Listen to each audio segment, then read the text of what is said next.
നമ്മളെ വീട്. ഇത്ര ചെറിയ പൈസ ഇങ്ങനത്തെ വീടൊക്കെ കിട്ടും? അതല്ലേ ഞാൻ എൻ്റെ അടുത്ത് പറഞ്ഞു, നീ വാ ഞാൻ കാണിച്ചു തരാം.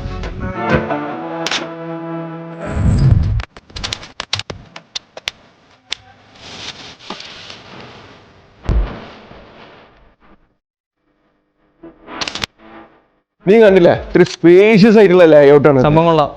ക്ലോസ്ഡ് കിച്ചൺ ആണ്, ഫുള്ളി ഫിറ്റഡ്. ഇതൊക്കെ അതിൻ്റെ കൂടെ കിട്ടും? ഇതൊക്കെ അതിന്റെ കൂടെ കിട്ടും. ഇതുപോലത്തെ 4 എൻസ്യൂഡ് ബെഡ്റൂം ആണ്. എങ്ങനെയുണ്ട്? സംഭവം കൊള്ളാല.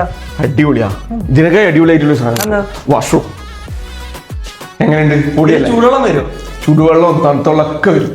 സംഭവമൊക്കെ കൊള്ളാം സിപിക്ക. പക്ഷെ എനിക്ക് ആ ചെറിയ പൈസക്ക് എങ്ങനെ ഇത് എടുക്കാന്ന് തന്നെ അറിയണ്ടേ? അതല്ലേ, അത് ഞാൻ പറഞ്ഞുതരാം.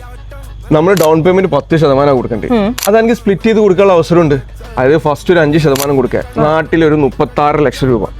പിന്നെ ഒരു 30 ദിവസം കഴിഞ്ഞിട്ട് അടുത്ത 36 ലക്ഷം രൂപയും കൂടി കൊടുക്കുക. പിന്നെ എനിക്ക് ക്വാർട്ടർലിയാണ് കൊടുക്കാനുള്ളത്. അതായത് മാസം വെറും 1% താഴെ വരുള്ളൂ.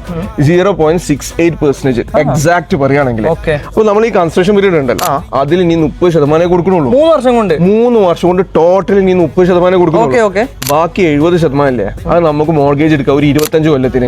അപ്പൊ മന്ത്ലി 10,000 ദിർഹംസ് വരുന്നുള്ളൂ. വാടകന്റെ താഴെ വരുന്നുള്ളൂ. അപ്പൊ എങ്ങനെ സംഭവം എടുക്കല്ലേ? സംഭവം കൊള്ളാം. ഞാൻ എടുക്കാൻ ചെയ്യണ്ടേ? ഇന്റെ നമ്പർ എന്റെ കയ്യിലില്ലേ? എന്റെ പാസ്പോർട്ടിന്റെ കോപ്പി ഒക്കെ